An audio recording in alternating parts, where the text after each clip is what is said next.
अस्सलाम वालेकुम जी। मेरा नाम इहसानुल्लाह है। मैं साइकिल से मजदूरी करन जांदा ही पिया। मेरा एक्सीडेंट होया कोई 10 को साल हो गए ने।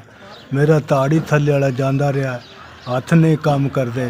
बीवी मेरी ओ चलो इधर इधर कर कुर के ना भी कोई हूँ ऐसा महंगाई का दौर आ गया, दवाई जोगा भी कोई नहीं। मैं सारी रात दर्द तो तड़फदा रहना।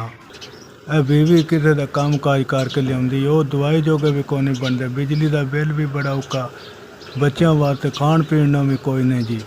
मैं सारी सारी रात है दर्द तो तड़फदा रहना। शुगर का अगों मरीज हो गया, कोई नहीं आसरा भी।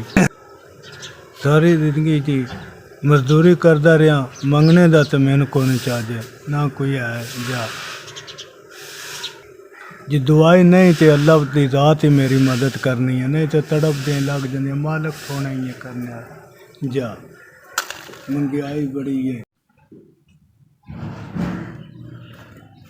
ਤੁਹਾਡਾ ਭਲਾ ਵੇ ਜਿੰਨਾ ਸਰਦੀ ਵਿੱਚ ਤੇ ਤੁੰਦਾਂ ਦੇ ਮੌਸਮ 'ਚ ਸਾਡੇ ਕੋਲ 5000 ਰੁਪਈਆ ਸਾਡੇ ਗਰੀਬਾਂ ਦੀ ਮਦਦ ਕੀਤੀ। ਉਹ ਮਾਲਕ ਸੋਹਣਾ ਤੁਹਾਡੀ ਬਾਲੇ ਤੋਂ ਬਾਲਾ ਕਰੇ। ਮਾਲਕ ਸੋਹਣਾ ਤੁਹਾਨੂੰ ਤੰਦਰੁਸਤੀ ਦੇਵੇ, ਇੱਜ਼ਤ ਸਕੂਨ ਦੇਵੇ। ਮਾਲਕ ਸੋਹਣਾ ਤੁਹਾਡਾ ਭਲਾ ਹੋਵੇ। ਤੁਹਾਡਾ ਬੜਾ ਬੜਾ ਸ਼ੁਕਰੀਆ ਅਦਾ ਕਰਨਾ ਜਿਨ੍ਹਾਂ 5000 ਰੁਪਈਆ ਭੇਜਿਆ ਮੇਰੇ ਮਸਕੀਨ ਵਾਸਤੇ। ਮੇਰਾ ਥੱਲੇ ਵਾਲਾ ਤਾੜ ਕੋਈ ਨਹੀਂ ਕੰਮ ਨਹੀਂ ਕਰਦਾ। ਮੇਰੇ ਛੋਟੇ ਛੋਟੇ ਬੱਚੇ ਨੇ ਮਾਲਕ ਸੋਹਣੇ, ਉਹ ਤੁਹਾਨੂੰ ਖਾਣ ਦੇ ਤੁਹਾਨੂੰ ਦਵਾਈ ਦੇਣ ਦੇ। ਮੈਂ ਕੋਈ ਦਵਾਈ ਦੂਰ ਲਾਉਂਦਾ ਤੁਹਾਨੂੰ ਦਵਾਈ ਦੇਵਾਂਗੇ। ਮਾਲਕ ਸੋਹਣਾ ਤੁਹਾਨੂੰ ਬਾਲਾ ਦੇਵੇ। ਮਾਲਕ ਸੋਹਣਾ ਤੁਹਾਨੂੰ ਤੰਦਰੁਸਤੀ ਦੇਵੇ। ਮਾਲਕ ਸੋਹਣਾ ਤੁਹਾਨੂੰ ਇੱਜ਼ਤ ਸਕੂਨ ਦੇਵੇ। ਤੁਹਾਡੀ ਮੈਂ ਬੜਾ ਬੜਾ ਸ਼ੁਕਰੀਆ ਅਦਾ ਕਰਨਾ ਜਿਨ੍ਹਾਂ 5000 ਰੁਪਈਆ ਨੇ ਤੁਦਾਂ ਤੇ ਸਰਦੀਆਂ ਦੇ ਮੌਸਮ ਮੈਨੂੰ ਮਸਕੀਨ ਨਾ ਦਿੱਤਾ। सक्के भरा भी नहीं इंज करते जिमें तुसा किता जनाब जी। ਤੁਹਾਡੀ ਬਾਲਾ मैं बाले तो बाला शुक्रिया अदा करना। वेखना भरावां नाल भी तुसी बाला मेरा कर दिओ।